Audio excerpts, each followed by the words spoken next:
Bueno, muchas gracias por su asistencia. A los participantes que nos siguen de la manera telepresencial, agradecemos por su participación. La intención, pues, además de revisar lo que nos dicen las guías, que ya todos conocemos, con respecto a la valoración y al manejo cardiovascular de los pacientes que van a ser sometidos a cirugía no cardíaca, la intención de esta presentación es darle respuesta a esta pregunta.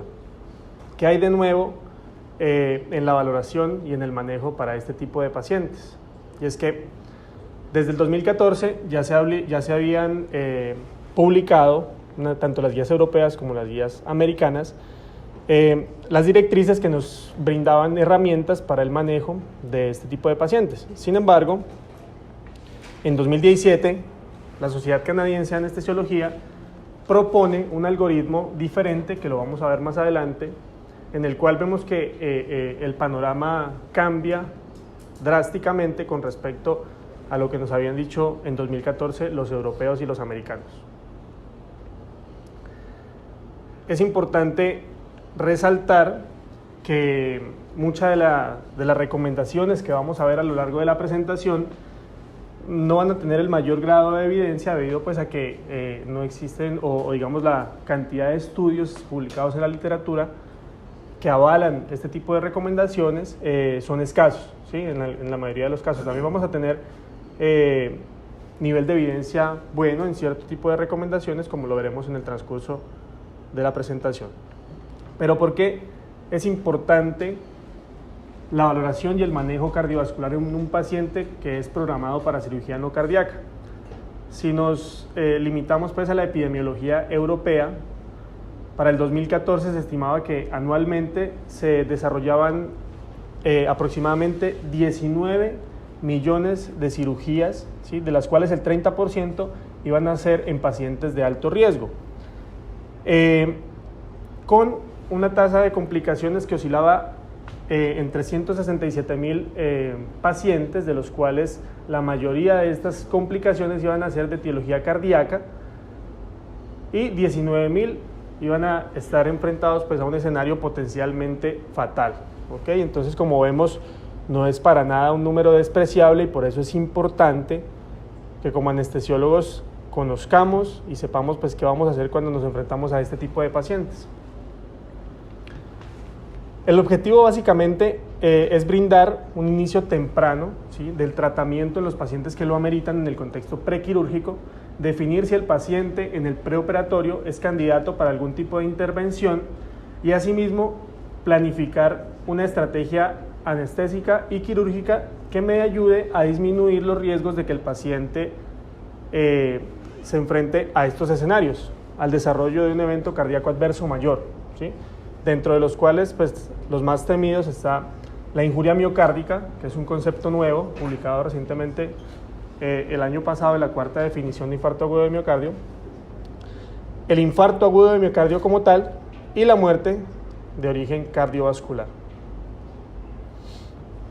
Existen muchas variables que me van a determinar el pronóstico y la probabilidad de complicaciones en los pacientes, pero a grandes rasgos esto va a depender principalmente del estado basal, ¿sí?, que tenga nuestro paciente, y de variables dependientes del procedimiento quirúrgico propiamente dicho, dentro de los cuales se destaca la urgencia del procedimiento, qué tan grande va a ser el procedimiento, si es un procedimiento de bajo, intermedio o alto riesgo, y la duración del mismo, siendo estas cuatro variables directamente proporcionales al aumento pues, del riesgo de complicaciones cardiovasculares mayores en estos pacientes.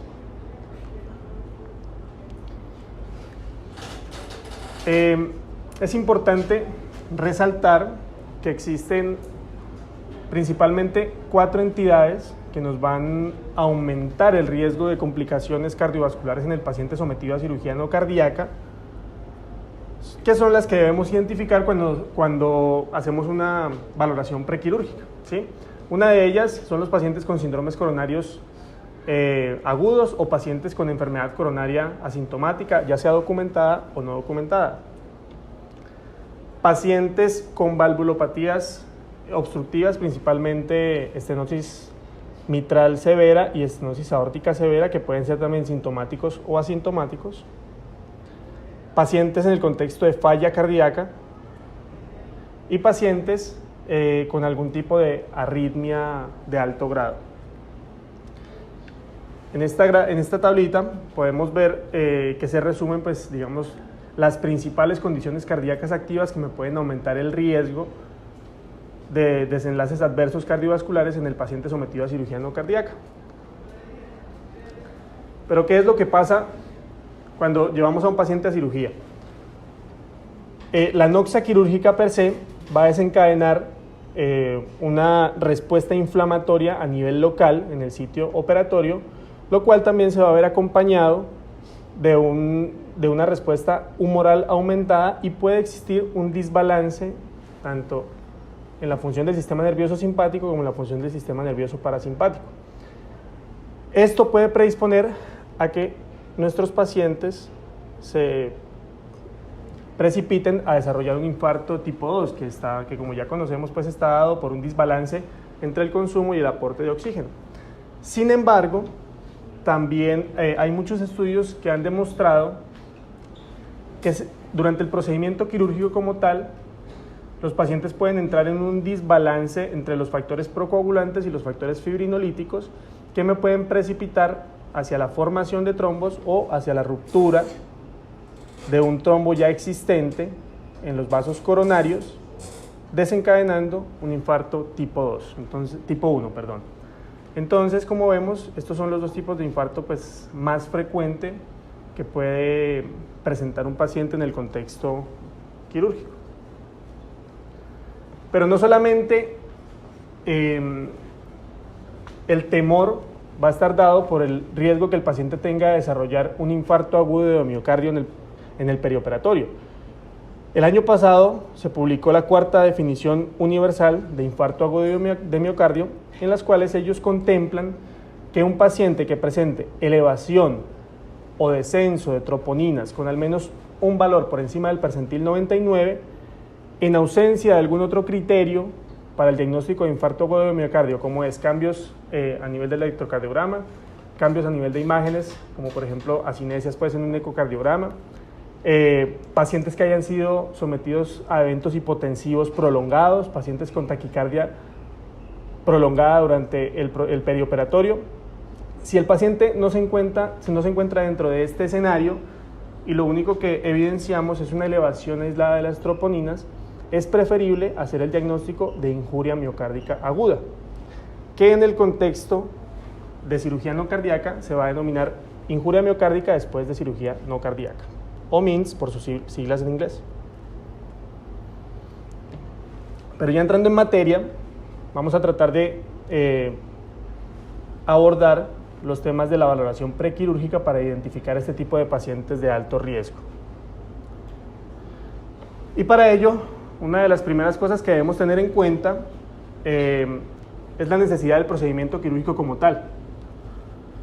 Hablamos de una cirugía emergente en pacientes en los cuales existe riesgo o amenaza pues de la vida del paciente o de la extremidad, y que requiere ser llevado a una sala de cirugía en un tiempo menor de 6 horas. En este tipo de pacientes, el tiempo que vamos a tener para una valoración prequirúrgica va a ser muy limitado, en algunas ocasiones nulo, ¿ok?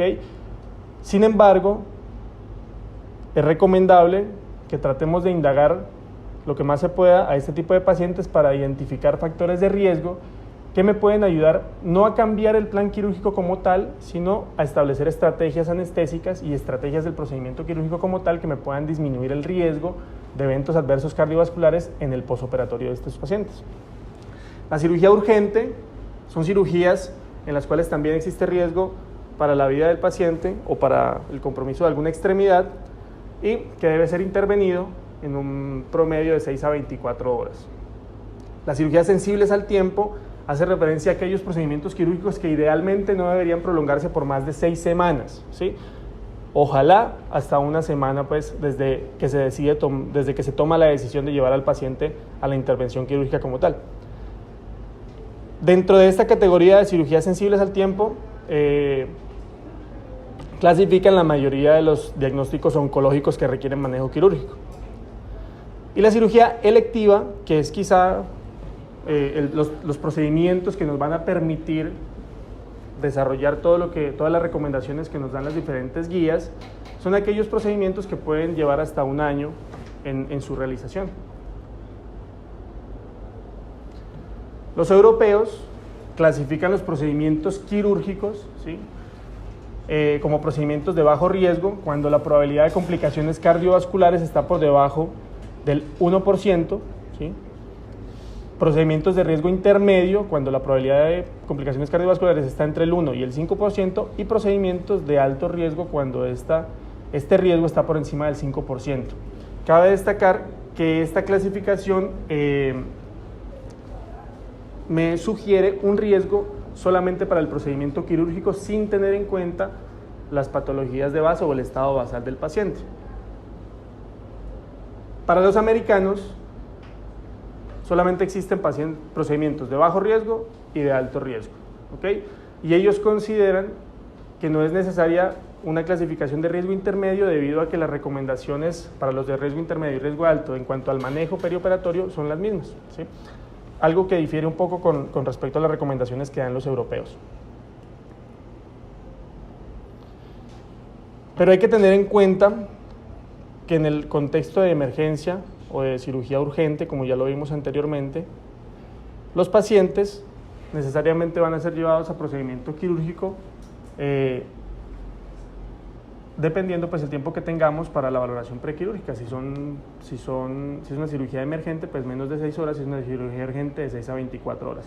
Pero en términos generales, esto no me puede cambiar la decisión de llevar al paciente a cirugía en el contexto de urgencia, ¿ok? La primicia está que para pacientes que ya tengan diagnosticada una enfermedad cardíaca, pero esta enfermedad está estable y no está con signos de descompensación, los pacientes pueden ser llevados a los procedimientos de bajo o de riesgo intermedio sin contratiempo, sin tratar de retrasarlo. Bueno, pero ¿quiénes son los encargados de identificar este tipo de pacientes? Ya es necesario pues que el gremio como tal y los anestesiólogos sepamos que la identificación de este tipo de pacientes la debemos hacer nosotros, ¿sí? Las guías son claras al recomendar que cierto número de pacientes van a requerir este tipo de valoración y que además son los anestesiólogos quienes deben identificar los pacientes de alto riesgo que van a necesitar un manejo interdisciplinario por especialidades como cardiología o acuñar también la participación de especialidades como medicina interna, neumología, nefrología, pues o alguna otra especialidad que se vea involucrada en las comorbilidades de los pacientes cuando éstas están descompensadas. Y según esto, definir si el paciente es candidato a ser llevado al procedimiento electivo como tal o si requiere un retraso de su cirugía para compensar sus patologías de base antes del procedimiento. Además, es importante esto porque somos nosotros quienes vamos a identificar a estos pacientes, como ya les dije, pero además también vamos a identificar los pacientes de bajo riesgo, a los cuales no se les debería, según las recomendaciones, retrasar los procedimientos quirúrgicos por algún tipo de intervención adicional en el preoperatorio. ¿Okay? Uno de los pasos cruciales en la valoración preoperatoria es la valoración de la capacidad funcional de los pacientes, el cual ya todos conocemos que se mide en equivalentes metabólicos, ¿sí? Siendo un MET o un equivalente metabólico correspondiente al consumo basal de oxígeno en un paciente que, con unas características de un paciente promedio, está alrededor de los 3.5 mililitros por kilogramo de peso por minuto en un paciente con textura promedio. El punto de corte son 4 METs. Entonces, un paciente que esté por debajo de 4 METs, consideramos que es un paciente con una capacidad funcional deficiente, ¿sí? En los cuales ya se ha demostrado, principalmente para cirugía de tórax, que con una capacidad funcional deficiente los pacientes tienen un riesgo mayor de desenlaces cardiovasculares adversos, ¿sí? No está muy claro este concepto o no se ha logrado demostrar realmente para contextos de cirugía no cardíaca y cirugía no torácica, ¿ok? Entonces, para estos pacientes, en el contexto de cirugía no torácica, realmente una capacidad funcional deficiente no se ha asociado con desenlaces adversos cardiovasculares con mayor proporción en comparación a los pacientes con una adecuada clase funcional. ¿Cómo podemos valorar esto? Idealmente debería realizarse una prueba de ejercicio, un test de ejercicio para valorarlo de una forma objetiva. Sin embargo, pues es un recurso que va a implicar más gastos, más retrasos quizá en el procedimiento quirúrgico como tal, y lo podemos hacer simplemente interrogando las actividades cotidianas que hace el paciente. Si es un paciente que sube 2 tramos de escalera o pues sube al segundo piso, se desplaza más de 2 cuadras sin algún tipo de síntoma como disnea o angina, entonces es un paciente que está por encima de los 4 METs.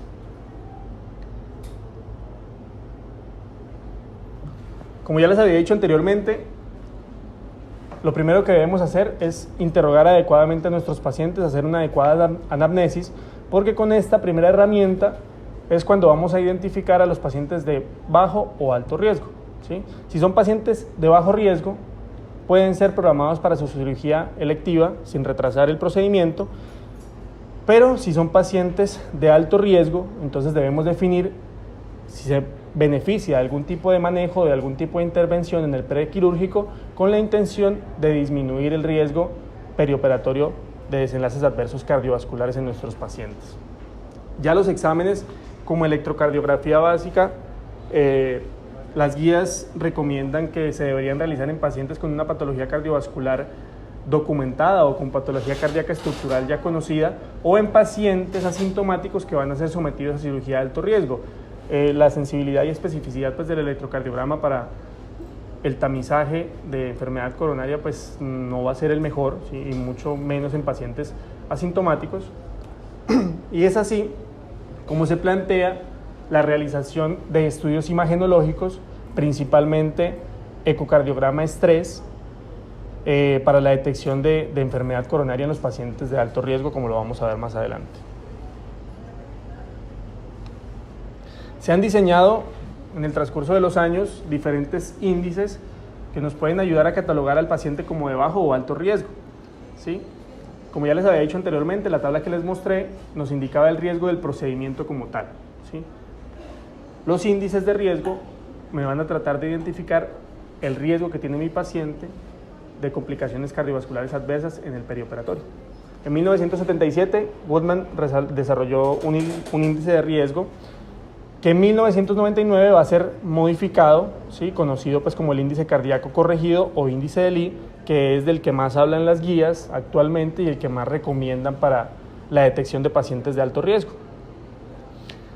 Este índice cardíaco corregido o índice de Lee va a constar de 6 variables. Pacientes que tengan antecedente de enfermedad cardíaca isquémica, pacientes con antecedente de falla cardíaca congestiva, pacientes con antecedente de enfermedad cerebrovascular, pacientes diabéticos insulino requirientes, pacientes que tengan un deterioro de la función renal y el valor de creatinina que ellos toman es que sea igual o mayor a 2 miligramos por decilitro, y el riesgo quirúrgico como tal. Entonces, si el paciente tiene, según las guías americanas y las guías europeas, 2 de estos puntos, entonces lo consideramos como un paciente de alto riesgo, el cual, como vemos en esta gráfica, va a tener un riesgo de desenlaces adversos cardiovasculares por encima del 2.4% en el perioperatorio. Si ya tienen 3 o más factores de riesgo del índice cardíaco corregido, entonces el riesgo aumenta a 5.4. Y es aquí donde vamos a tener nuestra primera controversia con respecto a lo que nos dicen las guías canadienses. ¿Por qué? Porque los canadienses consideran que solamente con un factor de riesgo del índice cardíaco corregido es suficiente para catalogar al paciente como alto riesgo. ¿Y en qué se basan ellos? Este estudio, que es un estudio en el cual nosotros participamos, ¿sí? el estudio Vision Piloto, en el cual se logró determinar que los pacientes con un índice cardíaco de riesgo prequirúrgico que me predecía determinado riesgo para un desenlace cardiovascular adverso fue mucho menor a los eventos cardiovasculares mayores observados en el paciente. Entonces aquí podemos ver que un paciente con un riesgo de 1% esperado llegaron a tener hasta 6.3% de complicaciones cardiovasculares adversas en el perioperatorio. Y según esto es como ellos definen que solamente con un factor de riesgo del índice cardíaco corregido es suficiente para catalogarlo como alto riesgo. Es uno de los principales cambios pues, que pueden haber en la literatura actualmente. Con respecto al rendimiento del índice cardíaco corregido, esta revisión sistemática, con metaanálisis que se desarrolló, logró determinar que la sensibilidad del índice cardíaco de riesgo corregido era de alrededor del 65% y tenía una especificidad del 0.76%, que lo consideraron como aceptable para la valoración prequirúrgica de nuestros pacientes. Y digamos que esta sensibilidad y esta especificidad no tan alta fue debido a los diseños de los estudios, a los tipos de pacientes que se incluyeron en los diferentes estudios, ya que eran estudios con una metodología no muy buena. Sin embargo, la recomendación de la utilización del índice de riesgo cardíaco corregido aún sigue vigente y es la herramienta con la que nos tenemos que mover a la hora de valorar el riesgo quirúrgico de un paciente. Existen otros índices de riesgo, como el NSQIP, que es el que ya conocemos todos, desarrollado por el Colegio Americano de Cirugía, que inicialmente tenía 5 variables, ¿sí? Que las podemos ver aquí. Él también me podía predecir la probabilidad de infarto agudo de miocardio y de muerte cardiovascular en los pacientes que iban a ser sometidos a cirugía no cardíaca. ¿Cuál era la dificultad o es la dificultad que tiene este índice de riesgo del Colegio Americano de Cirugía en comparación al índice cardíaco corregido? Y es que ellos solamente me predicen riesgo de infarto agudo de miocardio y muerte, mientras que el índice de riesgo cardíaco corregido está diseñado para predecir, además de esas 2 variables, también el riesgo de edema agudo de pulmón, el riesgo de arritmias ventriculares y el riesgo de bloqueos AV de alto grado. ¿Okay? Entonces, la recomendación de las guías es que deben utilizarse como herramientas complementarias. En 2012 se publica una calculadora que incluye 21 variables, que podemos ver aquí en la diapositiva, en la cual se puede predecir la probabilidad de complicaciones que tenga el paciente en el perioperatorio, pero vemos que son diferentes tipos de complicaciones, ¿sí? Ellos toman un promedio de los pacientes o del riesgo de complicaciones que tienen los pacientes, y si están por encima de ese promedio, entonces se clasifica como un alto riesgo de desarrollar determinada complicación. Para los canadienses, esta calculadora puede subestimar el riesgo de eventos cardíacos debido a que ellos no incluyeron la medición de troponinas en el postoperatorio, que es de lo que vamos a hablar a continuación. Viene en boga la utilización de los biomarcadores cardíacos para mejorar el rendimiento de la predicción de riesgo cardiovascular de los pacientes. Para el 2014, los europeos consideraban que no podía tomarse niveles séricos de biomarcadores cardíacos de forma rutinaria en nuestros pacientes, y ellos lo dejaban a consideración que podría pensarse en medir estos biomarcadores en pacientes que tuvieran una clase funcional deficiente, como ya habíamos visto, por debajo de 4 METs, pacientes que tuvieran un punto o más en el índice cardíaco corregido, que fueran programados para cirugía vascular. Entonces, paciente con clase funcional deficiente, con 1 o más puntos en el índice del I, programados para cirugía vascular, pudiera considerar medirle niveles séricos de biomarcadores cardíacos. Y el otro escenario son los pacientes de alto riesgo, o sea, con un índice cardíaco corregido D2, que van a ser sometidos a una cirugía no cardíaca y no vascular. Entonces, en estos pacientes pudiera considerar la medición de biomarcadores cardíacos, que son las mismas recomendaciones que vemos en esta gráfica. ¿Cuáles son los biomarcadores más ampliamente estudiados? Las troponinas, ¿sí? Que en el estudio Vision, publicado en el 2012, se logró documentar que los pacientes que presentaban una elevación de troponinas por encima de 0.02 tenían un riesgo mayor de complicaciones y de muerte a los 30 días de seguimiento. Entonces, aquí vemos que, por ejemplo, pacientes con 0.02 de troponinas de alta sensibilidad tenían un riesgo del 1% de desenlaces adversos cardiovasculares. Y pacientes que tenían una elevación de troponinas de 0.3 o más, el riesgo de desenlaces adversos cardiovasculares a los 30 días llegaba a ser hasta el 17%. ¿Ok? Entonces, como vemos, es una herramienta que nos puede ser de mucha utilidad en la valoración prequirúrgica de estos pacientes. Ya más adelante veremos cuál es el momento en el que las vamos a medir. Asimismo, múltiples estudios han demostrado que la medición prequirúrgica del péptido natriurético, ya sea en su fracción N-terminal o el BNP como tal, me aumentan la probabilidad de predecir complicaciones cardiovasculares en los pacientes sometidos a cirugía no cardíaca. Ellos consideran como punto de corte unos niveles séricos de NT-proBNP elevados por encima de 300 nanogramos por litro y un BNP elevado por encima de 92 nanogramos por miligramos por litro. Como vemos aquí, cuando los valores de los péptidos natriuréticos son normales, el riesgo de desenlaces adversos cardiovasculares es mucho menor en comparación a cuando se encuentran elevados. Este metaanálisis demostró que la medición prequirúrgica y la medición postquirúrgica de los niveles de péptido natriurético me podían aumentar el rendimiento de la predicción de complicaciones cardiovasculares.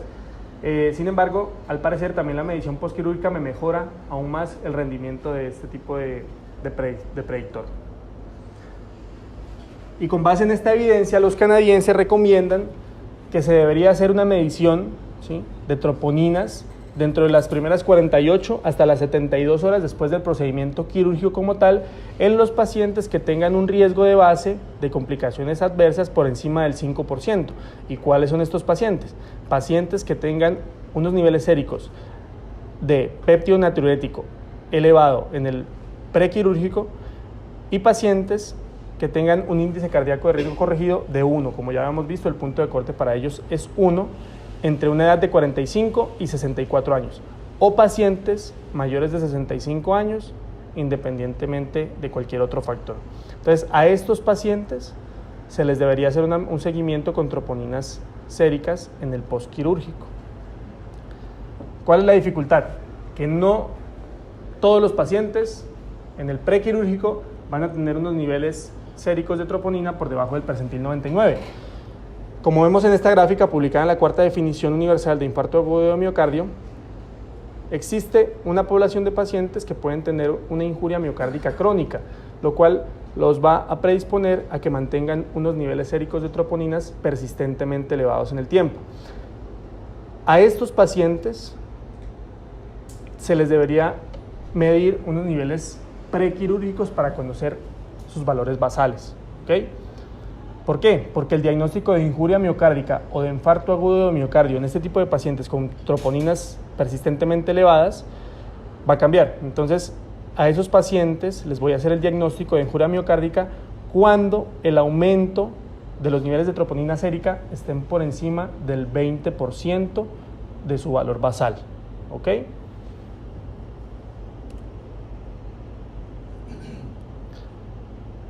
Bueno, eso con respecto a los biomarcadores. Cuando estemos terminando la charla vamos a unificar todo lo que hemos visto hasta ahora para ver cuál es el algoritmo o los algoritmos recomendados actualmente. Otra de las intervenciones evaluadas en las guías es la valoración funcional del ventrículo izquierdo por medio de estudios imagenológicos. Las guías europeas, americanas y canadienses pues consideran que no debería realizarse de rutina una valoración imagenológica de la función ventricular en todos los pacientes que van a ser sometidos a cirugía de bajo riesgo, ¿sí?, o de riesgo intermedio. Pero se puede considerar en pacientes en los cuales yo pueda sospechar una patología que me va a cambiar mi plan anestésico como tal. Por ejemplo, pacientes con estenosis aórtica o mitral severa o pacientes con hipertensión pulmonar severa. Para los americanos, los criterios para la toma de ecocardiograma para valoración de la función ventricular izquierda son los mismos que ya habíamos mencionado y además ellos consideran que pudiera realizarse este tipo de estudio imagenológico en pacientes que tengan una disnea de una etiología no documentada o pacientes que ya tengan antecedente de falla cardíaca que hayan empeorado su clase funcional. ¿Qué dice la evidencia con respecto al uso de la ecocardiografía transtorácica para la predicción del riesgo de desenlaces adversos cardiovasculares? Esta revisión sistemática logró demostrar que los pacientes a quienes se les realizaba un ecocardiograma transtorácico no tenían una mayor predicción de complicaciones adversas en comparación al índice cardíaco de riesgo corregido, ¿sí? O índice de Lee, pero sí fueron inferiores a la medición DNT-proBNP. ¿Ok? Entonces, aquí podemos ver que realmente el uso de los biomarcadores, pues, al parecer va a ser una herramienta muy útil que nos va a ayudar a agilizar los procedimientos y asimismo a minorar los costos de la evaluación prequirúrgica como tal.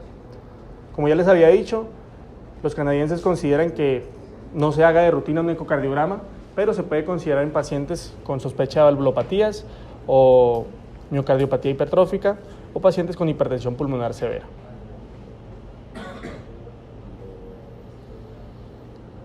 Con respecto a las pruebas para la valoración de isquemia o los estudios de estratificación no invasiva, haciendo referencia principalmente al ecocardiograma estrés y a las pruebas de perfusión miocárdica, estas no deberían realizarse de rutina en todos los pacientes que van a ser sometidos a cirugía de bajo o de intermedio riesgo. ¿En qué pacientes yo puedo considerar la realización de este tipo de pruebas? Pacientes que tengan una clase funcional deficiente, o sea, menor de 4 METs, que sean programados para cirugía de alto riesgo.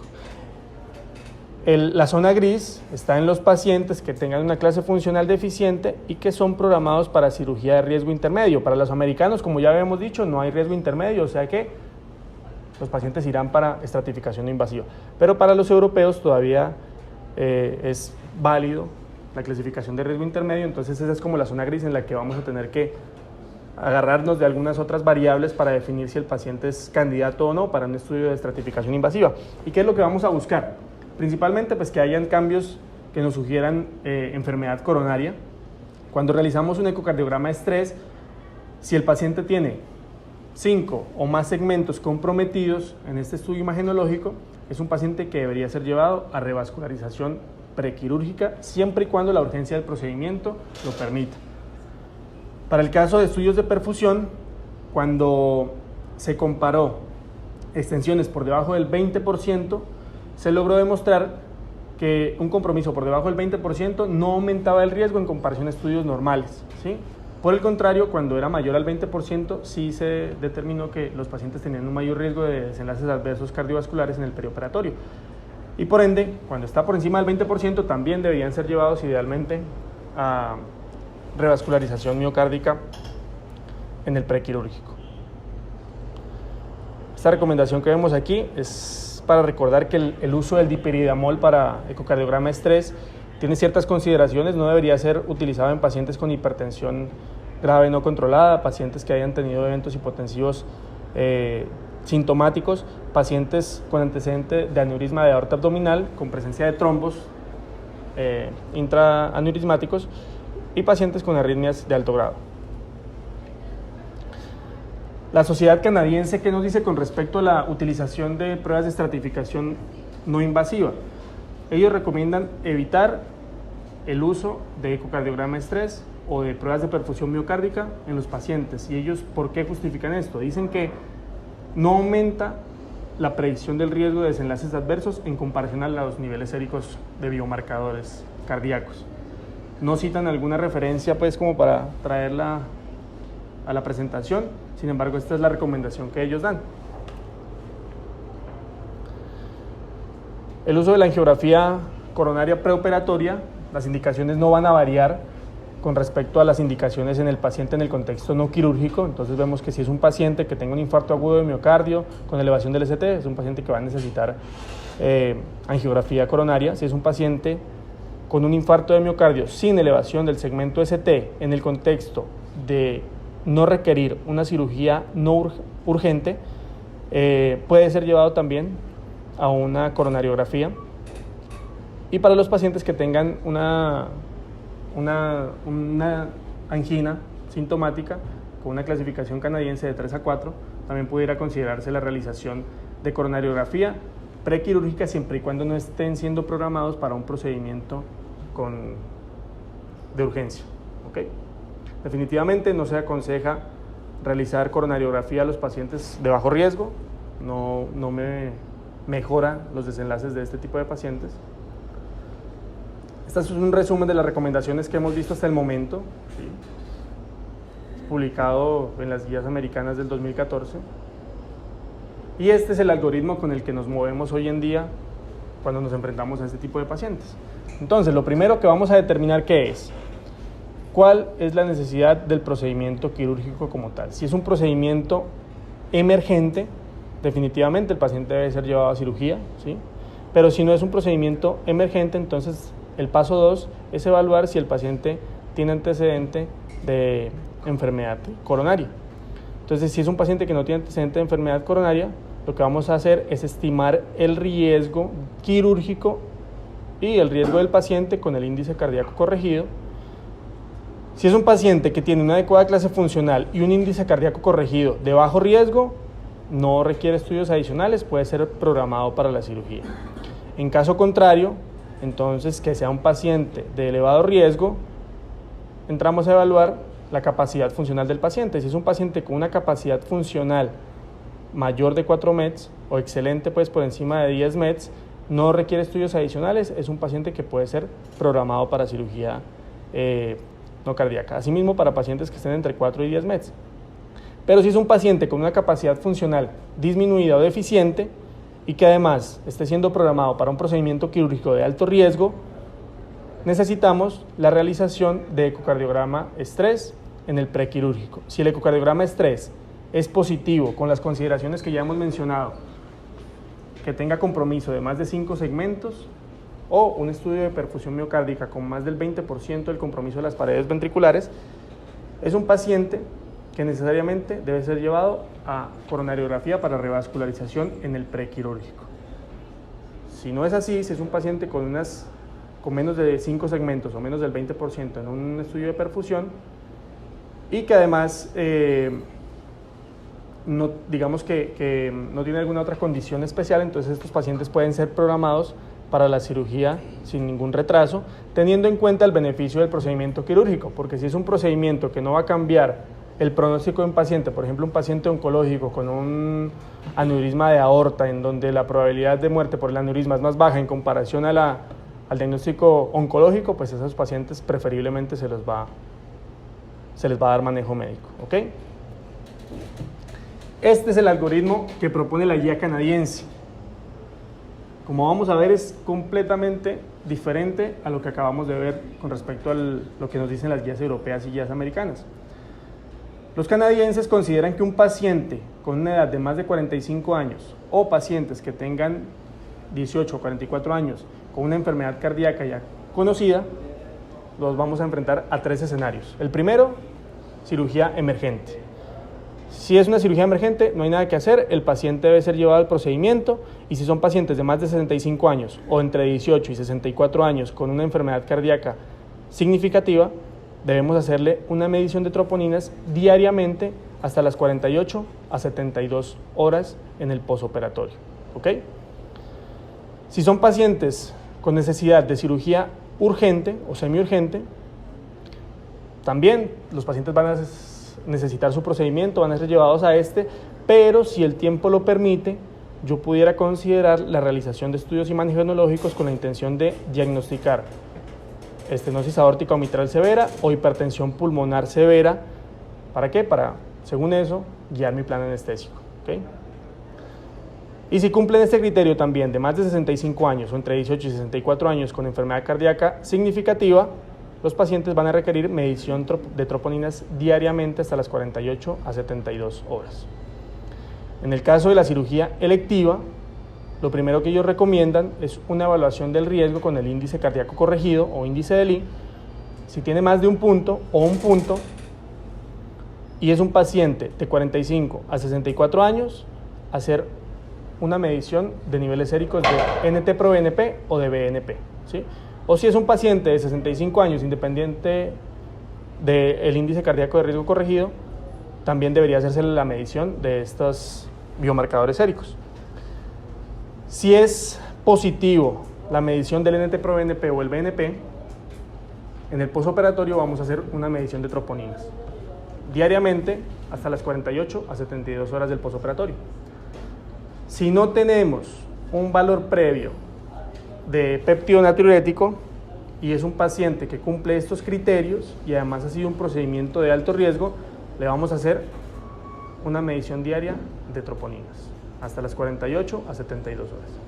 Y los pacientes que tengan un valor previo negativo de péptido natriurético no se van a beneficiar de estudios adicionales en el postoperatorio, a menos que haya ocurrido algún evento no previsto en el intraoperatorio que me pueda predisponer a que el paciente aumente el riesgo de injuria miocárdica o de infarto agudo de miocardio. Entonces a esos pacientes también le vamos a hacer seguimiento con troponinas séricas. ¿Cuál es la primicia aquí? Lo que les había dicho anteriormente, hay pacientes con niveles séricos crónicamente elevados, ¿ok? Entonces, en pacientes de alto riesgo, yo debería tener una medición previa a la cirugía de los niveles séricos de troponinas, idealmente troponinas de alta sensibilidad, que es con lo que más he estudiado. La última actualización de las guías europeas dicen básicamente lo que ya hemos visto hasta ahora. Entonces, pacientes con enfermedad coronaria que van a ser sometidos a cirugía mayor, se les debe hacer una medición sérica prequirúrgica de los niveles séricos de troponina de alta sensibilidad, ojalá. Y con respecto a los niveles séricos de péptido natriurético, se va a realizar a pacientes de riesgo intermedio o riesgo alto que van a ser programados para cirugía vascular o cirugía torácica mayor. Para cirugías diferentes a estas dos, solamente a pacientes de alto riesgo, como por ejemplo las cirugías ortopédicas. Bueno, muy bien, eso con respecto a la valoración, ¿ok? Entonces, en 15 o 20 minuticos más vamos a tratar de abordar lo concerniente al manejo farmacológico para los pacientes. Se ha estudiado ampliamente el uso de los betabloqueadores con la intención de disminuir el consumo de oxígeno y mejorar los volúmenes diastólicos en los pacientes en el contexto prequirúrgico, y hay mucha ambigüedad pues, en los resultados. Uno de los estudios más significativos es el estudio POISE, que evaluó el uso de metoprolol succinato iniciado 2 a 4 horas antes de un procedimiento quirúrgico en pacientes con factores de riesgo cardiovascular. ¿Qué logró determinar este estudio? Que los pacientes se infartaban menos, pero se morían más. ¿Y esto por qué? Porque se logró determinar que los pacientes a los que se les iniciaba en este tiempo de 2 a 4 horas un betabloqueador tenían mayor riesgo de eventos hipotensivos, ¿sí?, predisponiéndolos a que desarrollen enfermedad cerebrovascular como la principal causa de mortalidad en estos pacientes. La ambigüedad pues, de los resultados de estos estudios está determinada por la variabilidad de los pacientes, por el diseño de los estudios, y las recomendaciones actuales sugieren que si el paciente tiene indicación de uso de betabloqueadores, debería iniciársele, pero lo más estudiado es para cirugía vascular, ¿ok? Les traigo a colación una familia de estudios publicados, que son los estudios DICRIS, ¿sí?, en los cuales también se evaluó el uso de betabloqueadores en el contexto quirúrgico. Y en estos estudios se publican unos resultados a favor del uso de betabloqueadores, con una disminución sustancial de la mortalidad de infarto agudo de miocardio en estos pacientes. ¿Cuál es la dificultad con este estudio? Que parece no, pues se determinó que el autor le metió la mano a los resultados, ¿sí? Y por eso no se incluyen en la mayoría de los metaanálisis, porque cuando se incluyen estos estudios sí hay una diferencia a favor del uso de betabloqueadores, pero cuando no se incluyen ya la cosa cambia, ¿ok?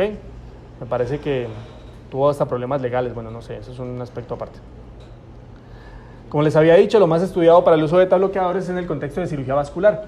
El atenolol a dosis de 50 miligramos, iniciado idealmente un mes antes del procedimiento quirúrgico o hasta las 24 horas antes del procedimiento, debería titularse para llevar a una frecuencia cardíaca entre 60 a 70 latidos por minuto. Esos son los pacientes que tengan indicación del uso de betabloqueadores. ¿Y cuáles son esos pacientes? Pues los que ya conocemos: pacientes con falla cardíaca, pacientes con arritmias, pacientes que tengan antecedente de infarto agudo de miocardio, síndrome coronario agudo o enfermedad coronaria. Pero en el otro tipo de pacientes, en pacientes de riesgo bajo, realmente el uso de betabloqueadores no me baja aún más el riesgo. Entonces, para esos pacientes no se recomienda el uso rutinario de betabloqueadores. Y como les digo, en el caso de que esté indicado, idealmente atenolol o isoprolol, que es hacia los que se muestra a favor la evidencia. Las estatinas tienen un efecto pleiotrópico a nivel de la placa de ateroma, lo cual me va a prevenir que esta placa se trombose o se rompa, ¿sí? Y ya son medicamentos ampliamente estudiados en el contexto de pacientes con enfermedad coronaria no quirúrgica. Sin embargo, el uso de estatinas está más ampliamente estudiado para procedimientos vasculares, ¿ok? Para cirugía no vascular realmente no hay mayor evidencia y la indicación de estatinas es siempre y cuando el paciente ya tenga una indicación previa del uso de estos medicamentos. ¿Cuál es la primicia en ellos? No suspenderlas, ¿sí? Si ya el paciente viene tomándolas de forma crónica, no debemos suspender estos medicamentos porque algunos estudios han mostrado que si se suspenden, sí aumenta un poco el riesgo de eventos cardíacos adversos cardiovasculares, ¿ok? Entonces, paciente con indicación de estatinas, continuémosla. Y si es un paciente que es programado para cirugía vascular, ¿sí?, que ya tenga una enfermedad aterosclerótica documentada, necesariamente, si no la viene tomando, vamos a iniciar estatinas a las dosis pues, recomendadas. El uso de IECAS o ARA2, no hay mucha evidencia que avale el uso de estos medicamentos en cuanto a la disminución del riesgo cardiovascular de los pacientes en contexto quirúrgico. Principalmente los estudios son desarrollados con los IECAS. Los ARA2 pues, es una familia de medicamentos que sus recomendaciones van a estar dadas por los estudios realizados con los IECAS. ¿Qué sí se ha demostrado con estos medicamentos? Que me aumenta el riesgo de eventos hipotensivos en el intraoperatorio. Y por eso vemos que la recomendación actual es que en los pacientes que los estén tomando por hipertensión arterial y la cual está controlada, podemos suspenderlos 24 horas antes del procedimiento quirúrgico con la intención de disminuir esos eventos hipotensivos. Como ya vimos en un club de revistas anterior, eso no me va a impactar en desenlaces duros como mortalidad o infarto agudo de miocardio, pero le da un poco más de tranquilidad al anestesiólogo de que el paciente después de una inducción no se hipotense tanto. Bueno, otro de los medicamentos en el cual nos vamos a tener un poquito es en el uso de la aspirina. Ya está ampliamente documentado de que la aspirina definitivamente no está indicada para la prevención primaria, ¿ok? Este es un estudio publicado el año pasado en donde se incluyeron pacientes mayores de 70 años sin factores de riesgo, pacientes adultos sanos, sí, aproximadamente 19.114 pacientes, los cuales se aleatorizaron para tomar aspirina a dosis bajas versus placebo. ¿Qué se logró determinar en este estudio? Que los desenlaces adversos duros no tuvieron una disminución significativa en los pacientes que tomaban aspirina. Entonces, para prevención primaria, definitivamente no aspirina, ¿ok? Pero ¿qué pasa para los pacientes que sí tienen factores de riesgo y que son programados para cirugía no cardíaca? El estudio POISE-2 hizo un seguimiento de estos pacientes a 30 días, logrando determinar que no hubo una disminución significativa en cuanto a muerte o infarto agudo de miocardio no fatal entre los pacientes que tomaban aspirina versus los pacientes que no la tomaban. Pero sí hubo un aumento en cuanto al riesgo de sangrado, ¿ok? Entonces estos pacientes presentaban un riesgo de sangrado mayor, pero era un sangrado no fatal. Eso es importante tenerlo en cuenta por algo que vamos a mencionar más adelante. ¿Cuál es el reto en cuanto al manejo de los antiagregantes en el perioperatorio para cirugía no cardíaca? Son los pacientes con enfermedad coronaria que han sido intervenidos y tienen algún tipo de stent cardíaco, stent coronario, ¿ok? Para entender esto es importante que conozcamos pues, que existen stent convencionales, stent metálicos, que son stent que no van a liberar medicamento. Y existen stent liberadores de medicamento de primera, de segunda, de tercera, bueno, de cuarta generación. Como anestesiólogos lo que tenemos que tener en cuenta es que los stents liberadores de medicamento van a estar formados por una base, un polímero y el medicamento como tal. La diferencia entre los de primera y segunda generación es principalmente el medicamento y el polímero. ¿Ok? Hay una palabrita que tenemos que aprendernos para diferenciar entre los de primera y segunda generación, que es el paclitaxel. Ese es el medicamento que liberaban los de primera generación. Estos dispositivos de primera generación iban a tener un polímero que se iba a tardar más tiempo en reabsorberse. ¿Qué hicieron para los de segunda generación? Cambiaron los medicamentos y cambiaron el polímero. Además, la base metálica era más delgada. Con esto, ¿qué se logró? Que el polímero se absorbiera más rápido y que se lograra este fenómeno de endotelialización de forma más temprana entre los de segunda en comparación a los de primera generación. Esta es una gráfica y un estudio que se realizó evaluando el tiempo para la endotelialización con stent convencional versus stent liberador de medicamento. Entonces, aquí vemos, en esta gráfica podemos ver que los stent convencionales, después de 30 días de haberlo implantado, ya va a tener una endotelialización por encima del 80%, cercana al 90%. Mientras que los stents liberadores de medicamento, la endotelialización va a ser más retardada, y es este fenómeno el que me predispone a que los pacientes, cuando les suspendemos la antiagregación, pues vuelvan nuevamente y se retrombosen los stents. Esta gráfica es muy importante. Aquí, lo que les había dicho anteriormente, podemos ver la farmacocinética de la liberación de los medicamentos comparando los de primera generación versus los de segunda generación o más. Los de primera generación, solamente el 10% del medicamento va a ser liberado en el primer mes y se va a mantener en el stent durante el tiempo, ¿sí? Mientras que los stents de segunda generación, vemos que a los 30 días ya el medicamento va a ser liberado en más de un 70%. Incluso después de 3 meses, cerca del 90% del medicamento ya se ha liberado del stent. ¿Y esto en qué se traduce? En que va a haber una endotelialización más temprana en estos pacientes. Y es con base en estas características cinéticas de la liberación de los medicamentos en este tipo de stents que surgen las recomendaciones dadas por la guía de los tiempos para suspender la antiagregación dual. Si es un stent convencional, ya lo habíamos visto, a los 30 días ese stent ya está endotelializado. Entonces, si es más de 30 días después de la implantación del stent, el paciente puede ser programado para la cirugía. Para el caso de los stents liberadores de medicamento, si es el tiempo que ha transcurrido, está alrededor de los 3 a los 6 meses después del implante del stent, y el riesgo de suspender la cirugía es mayor al riesgo de la trombosis, el paciente puede ser programado para el procedimiento. Entonces ya vemos que en algunos pacientes 3 meses va a ser suficiente, ¿ok?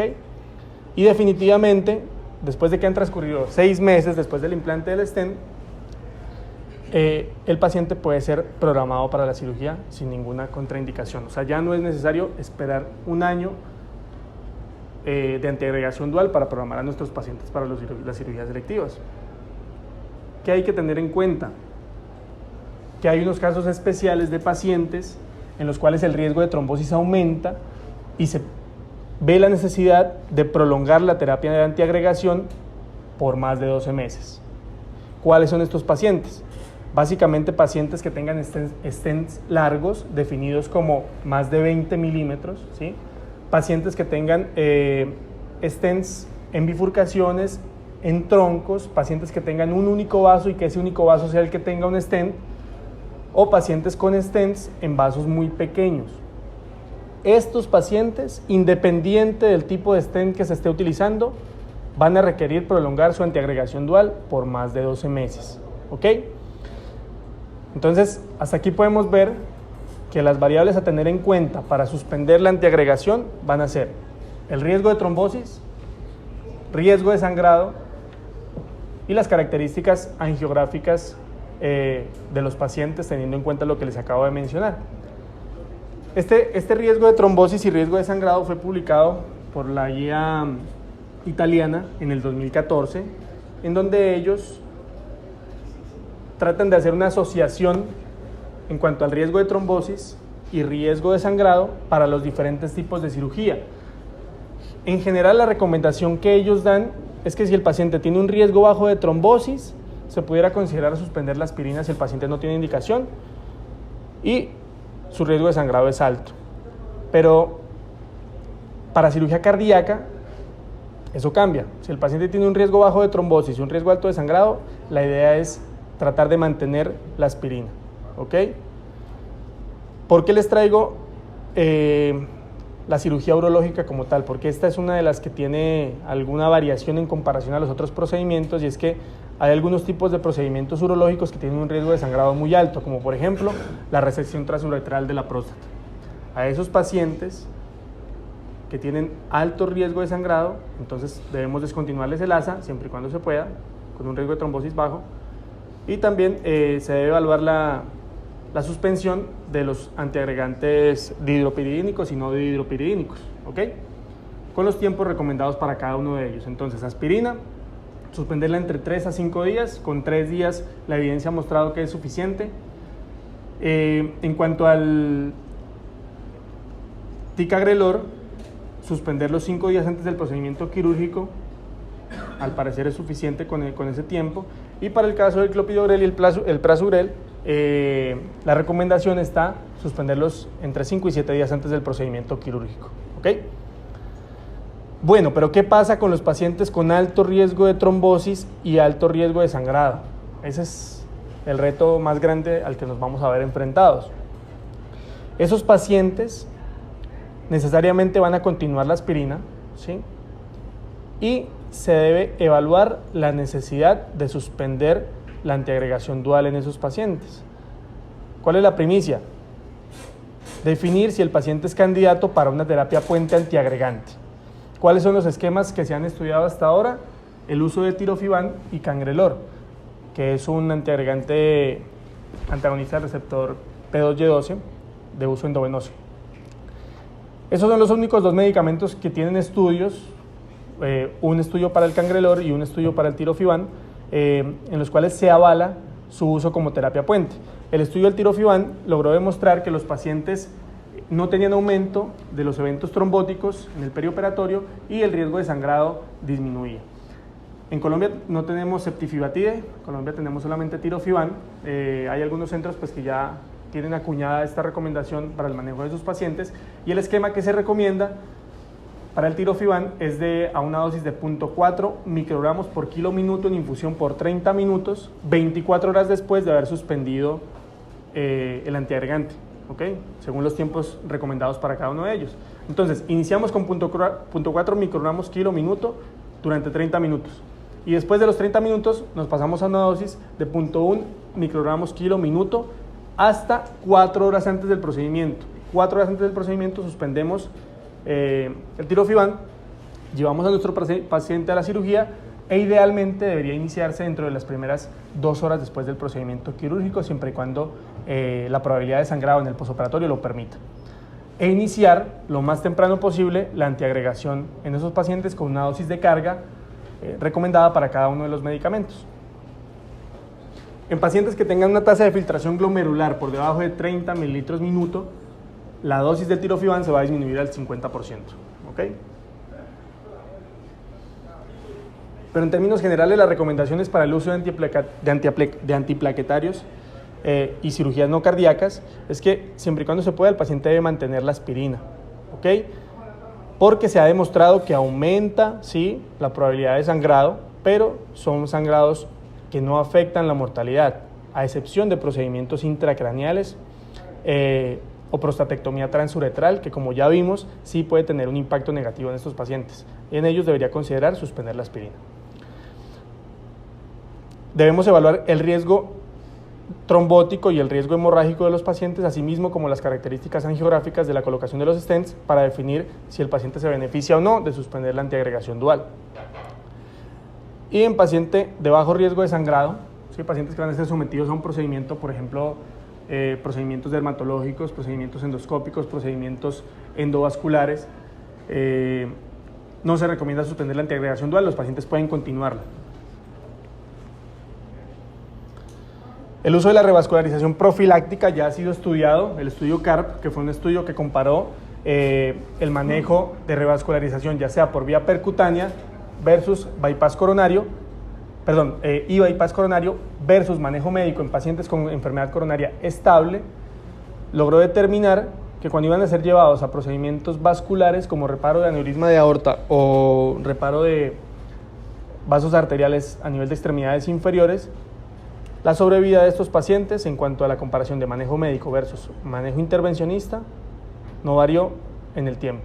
O sea, los pacientes no se mueren menos por el hecho de revascularizarlos antes de un procedimiento quirúrgico, siempre y cuando el paciente esté estable, ¿ok? O sea que pudiera ser una importante recomendación el hecho de programar a nuestro paciente para la cirugía, si está estable, como ya lo hemos visto anteriormente, para una cirugía electiva.